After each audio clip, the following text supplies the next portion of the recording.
ગુજરાતભાઈ, cricket જગતમાં પહેલા બોલ પર સિક્સર મારે એવો જ સવાલ મારે સિક્સર જેવો જ પૂછવો છે.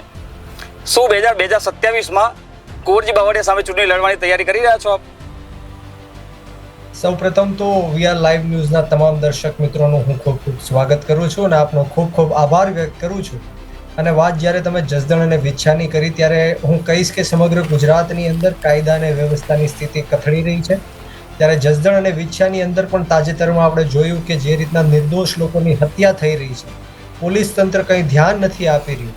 અને જ્યારે રાજનેતાઓ પોતાના સ્વાર્થ માટે લોકોના મત લઈને એમનો ઉપયોગ કરી રહ્યા છે, ત્યારે ઘણી બધી એવી ઘટનાઓ જસદણ અને વિછ્યામાં બની જેથી સમગ્ર ગુજરાત ચોંકી ઉઠ્યું. અને ત્યારે મારે ઘટનાને લઈને અવાજ ઉઠાવવો પડ્યો. અને જ્યારે તમે વાત કરી કે 2027ની ચૂંટણી તમે લડશો કે નહીં, હું આપને ચોક્કસપણે આ ટીવીના ન્યૂઝના માધ્યમથી કહેવા માંગીશ કે 100% હું 2027નું ઇલેક્શન, વિધાનસભા ઇલેક્શન લડવા જઈ રહ્યો છું.